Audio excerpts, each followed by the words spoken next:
The Amazing Spider-Man, the game, the mobile game, is Gameloft's second foray at developing a fully 3D action-adventure Spider-Man game on mobile, following Spider-Man Total Mayhem.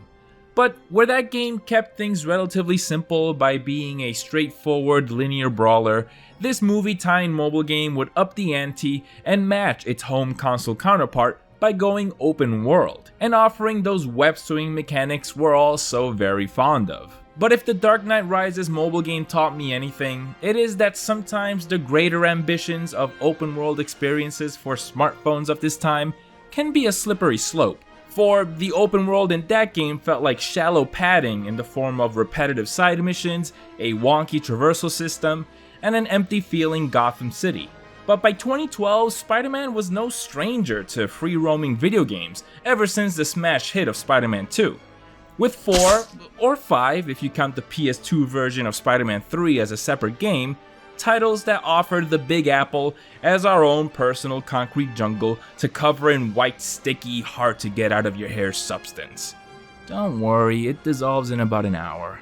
With all those titles under his belt, maybe it won't be so much of a gamble for Gameloft to swing for the fences and bring an open world web-slinging experience to mobile devices worthy of standing amongst the greats. Let's check out yet another delisted Gameloft game, The Amazing Spider-Man.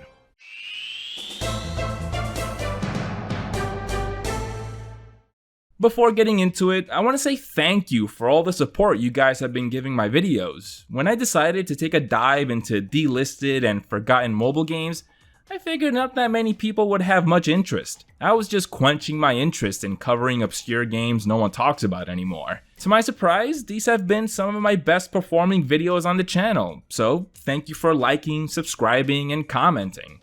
If you didn't know, I have a YouTube membership with bonus perks like early access to videos, emotes, and shoutouts at the end of the video. So check that out if you're interested. Any and all kinds of support are greatly appreciated.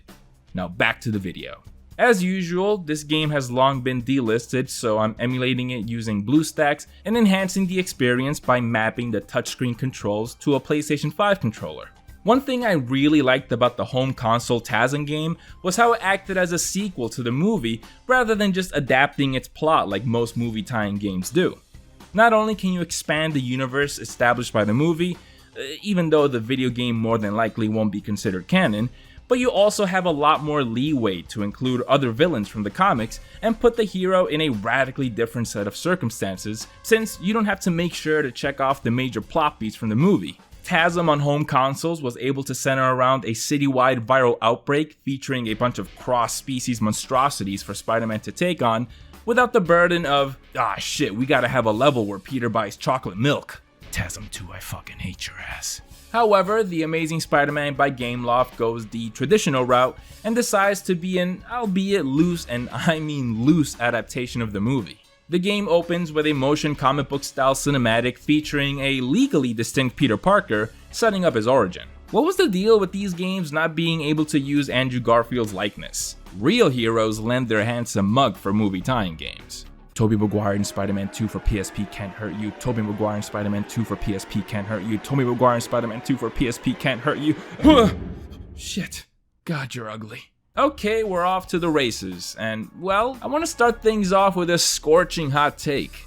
I kinda prefer the web swinging mechanics in this game over the ones in the home console version. The main reason why is that I just think having the camera really up close to Spider-Man, all Arkham Asylum style, just doesn't work for me. Yeah, it's great for immersion and during those slower moments in interior settings to really bask in the atmosphere, but when I'm playing a video game that has a strong emphasis on movement, especially a movement style as fast and agile as this one, I want to have a good view of my immediate surroundings to know when is the best time to shoot my next web line and to be able to effectively bolster my swinging with wall running and well-timed jumps. To be fair, fancy parkour is not at all necessary in TASM for home consoles because it by far has the most automated web slinging of all the open world Spider-Man games.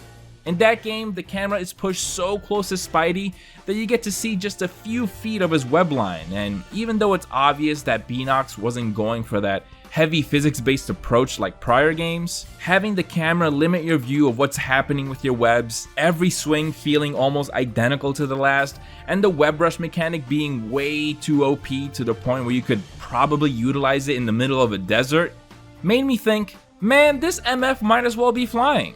It was a significant downgrade from what came before with just how little room for self-expression it offers. And that sort of set my expectations for web swinging in this game. I figured the traversal mechanics here would be incredibly basic and devoid of any inklings of realistic physics.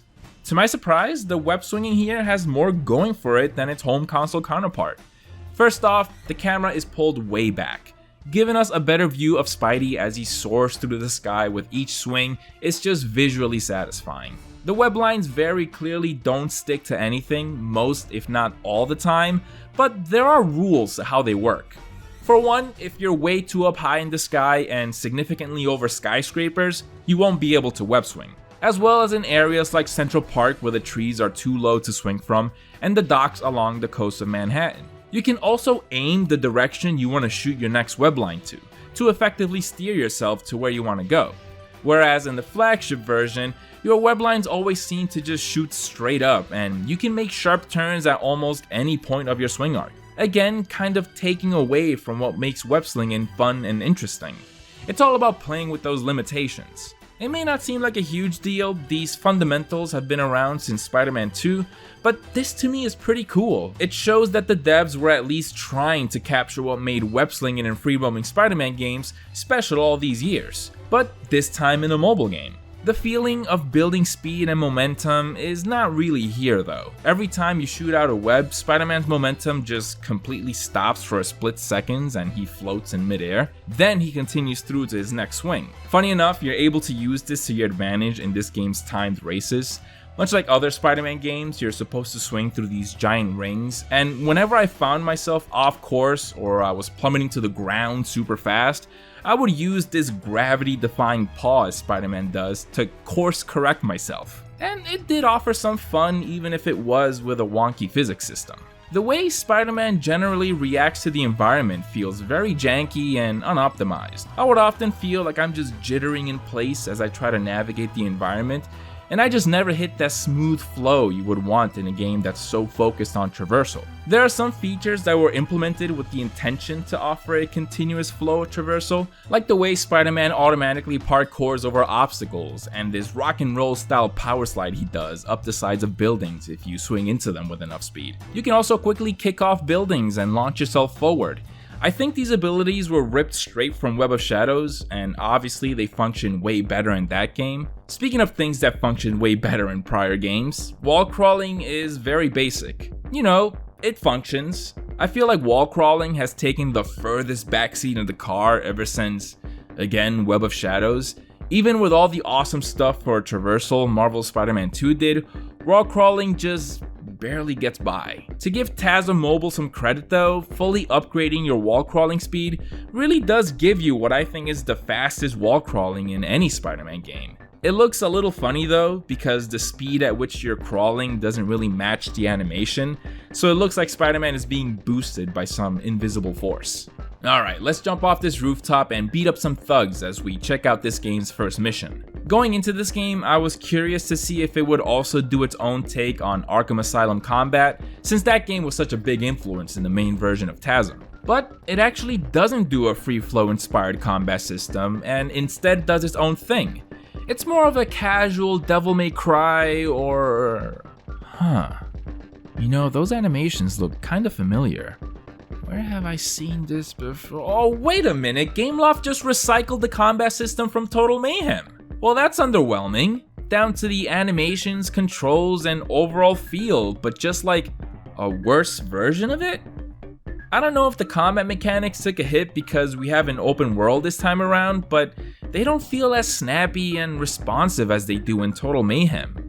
By the way, I have a review of Total Mayhem on my channel that you should absolutely check out after this. Even the special attack is the same. Spidey does this crazy web spin, but you don't get to move it around the area to catch enemies in your spin as you do in Total Mayhem, like an out-of-control Beyblade. Instead, you're able to damage enemies even if they're like 10 feet away from where you're spinning, and that just feels kinda cheap.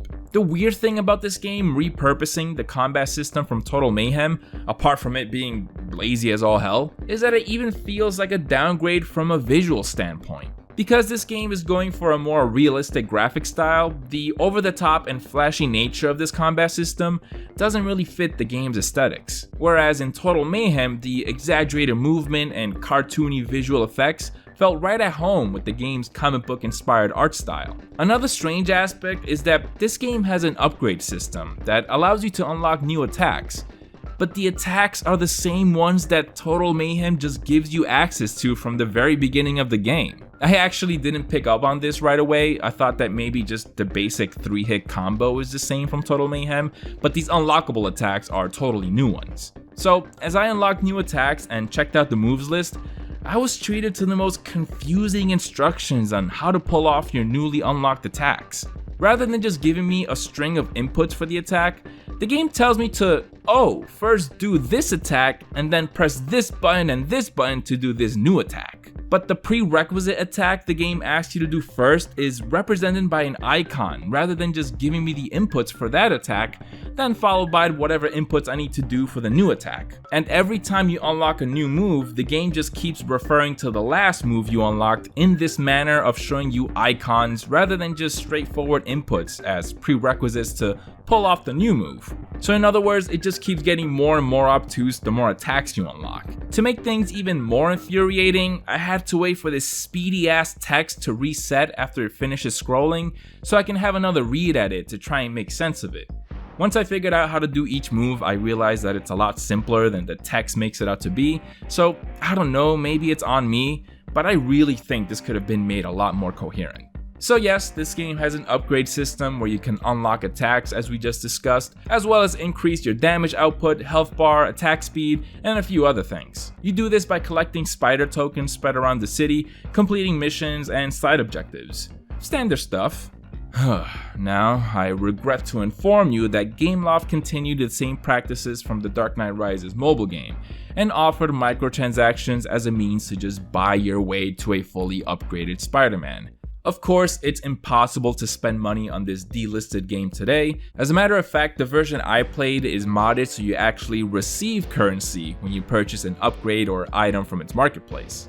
Aside from combat and stat upgrades, you can also buy some alternate costumes. One being the Human Spider, which I think makes this the only other appearance of this suit in a Spider-Man video game that's not the original Raimi movie tie-in.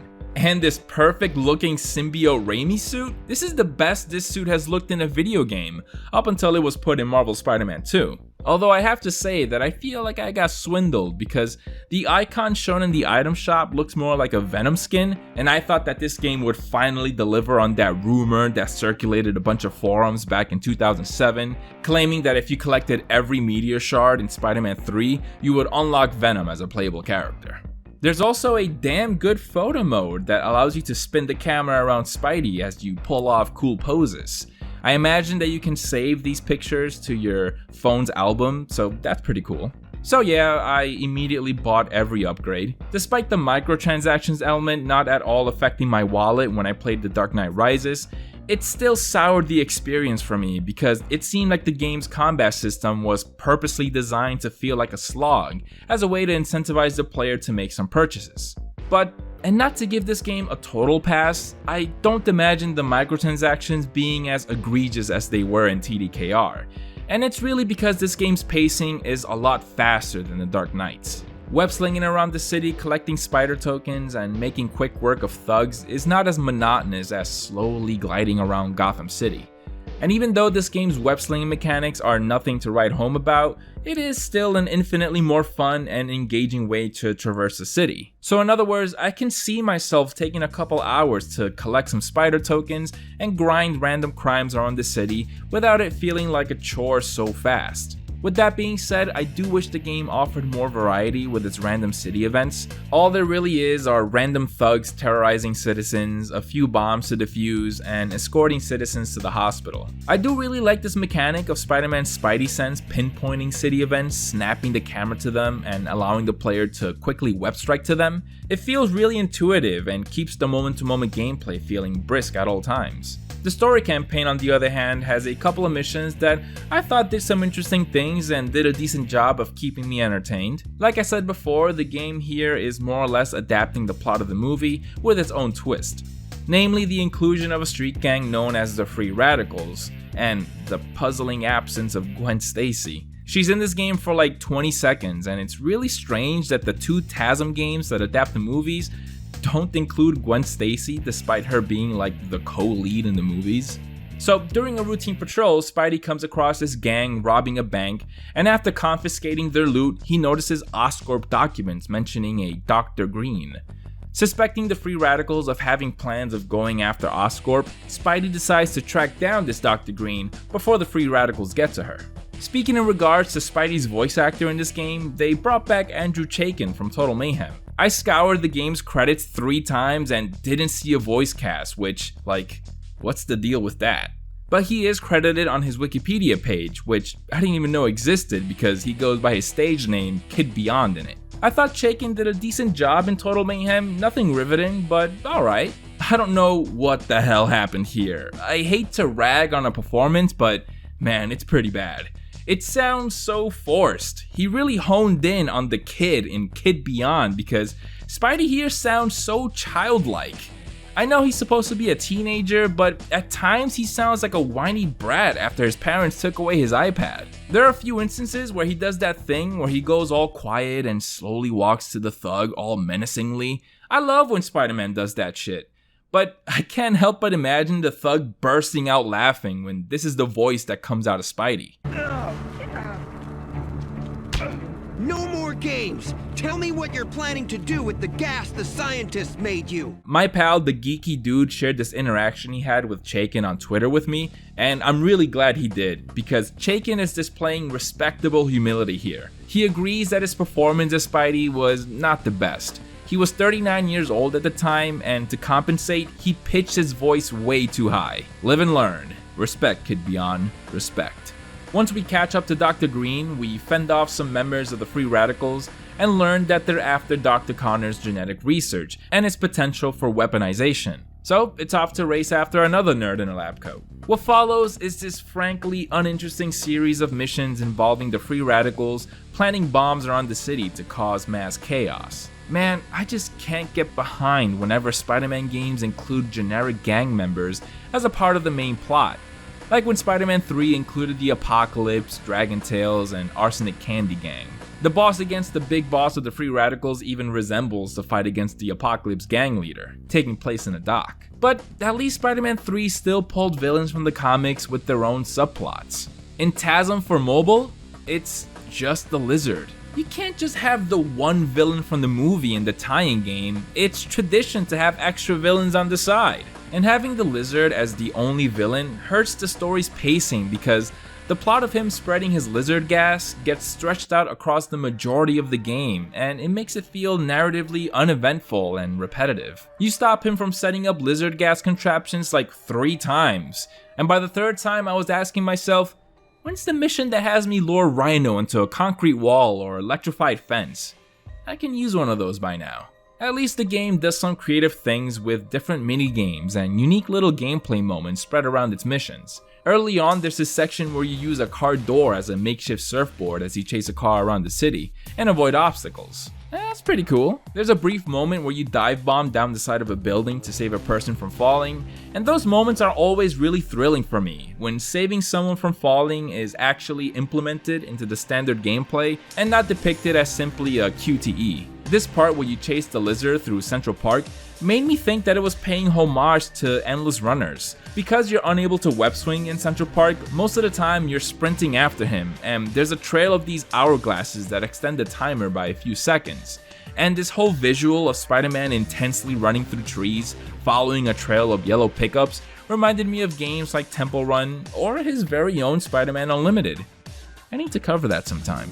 But by far, my favorite missions were the stealth-focused ones. I think this game might have the most cleverly designed stealth sections of all the Spider-Man games, which is saying a lot given how often we can find stealth elements in Spidey games. There's a mission where you hitch a ride on a bus and the route it's taking is being surveilled by Oscorp guards. They monitor the bus from all different angles and elevations, and as you pass them, you have to crawl around the bus to avoid their line of sight. I thought this was a really cool idea, and I don't recall any other Spider-Man game doing something like this. Yeah, there have been sections where you're crawling on a wall, avoiding a spotlight, or crawling on a ceiling and sticking to the shadows, but to me this one stands out because 1, it's in broad daylight, and 2, you have a really small space to play around in. So avoiding the enemy's line of sight feels intense when quickly zipping away isn't an option.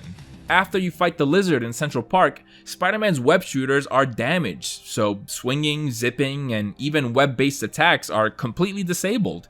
This is brilliant. When you take the ability to quickly traverse the city for granted, you immediately feel depowered after jogging just a single city block. The game does have a fast travel feature that lets you immediately teleport to any mission you have tagged on the map, which, completely takes away from what would be a significant shift in gameplay. But using fast travel in Spider-Man games is sacrilege anyway, so I don't have to tell you to ignore it, right? Right? Anyway, during this web shooter-less period, there's another stealth section, and it was so fun solely relying on wall crawling and jumping from rooftop to avoid being detected by the enemy. It really makes the city feel even more like a playground as you try to judge whether you can make a jump from one rooftop to the next. The only thing that kinda ruins these stealth sections is that the enemy's detection system is way too forgiving. You can stand point blank in front of their eyes for a few seconds and they won't detect you. Evolution my ass, Connors. Once the lizard gas is in full effect, the city goes all post-apocalyptic with a green tinge, panic in the streets, and lizard goons jumping out of taxicabs. So, with the help of Dr. Green, we create an antidote to spread around the city using a water pumping station. But not before destroying these gas launchers by catching missiles out of the sky and throwing them back to the contraption. This mission was so infuriating because the game's jankiness is such a handicap. Aiming the missiles after webbing them in midair rarely cooperated with me. Often, the reticle just wouldn't lock onto the gas launchers, or they would be intercepted by lizard goons standing in the way. And running around waiting for the Oscorp guards to shoot another missile at me made this mission feel like such a slog. It took me way longer to beat than it should have. Okay, so with that machine destroyed, we make our way to the city's water supply to spread the antidote. This mission was a joke, dude. We are to defend this machine from lizards as it fires up, but they deploy 2, maybe 3 enemies at most at a time, and for such a late mission in the game, there's no challenge in this whatsoever. By the end of the mission, the machine's health bar was pretty much topped off. With the city cured, it's finally time to put a stop to the oh no, another mission where we have to destroy lizard gas machines. Can I get a mission where I have to chase Black Cat around the city for a while? Or play through some silly contraption by Mysterio? There are tropes we have to fulfill with these Spider-Man games until the end of time, people. Let's skip to the end. The final fight against the lizard takes forever, man. Bringing down this massive health bar had my eyes glazing over, and when it refilled, I just...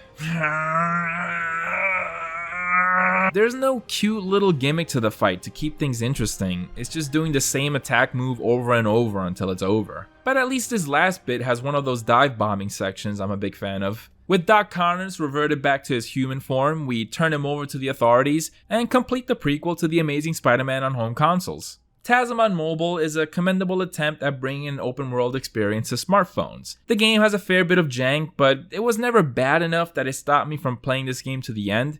I wish they did something different with the combat. Recycling Total Mayhem sure is resourceful, but it also comes off as lazy, especially after playing that game so recently. The web swinging, I think, is pretty damn good. Like everything else in this game, it's not the most polished thing, but as the first attempt from Gameloft, I think it gets the job done. The biggest setback for me was the lack of memorable subplots involving other villains from Spidey's Rogues Gallery.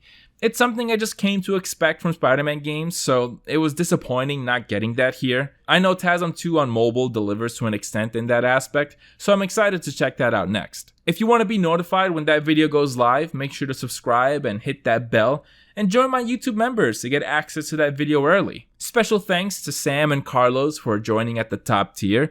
You guys are certified superheroes. Thanks for watching, and I'll see you guys next time.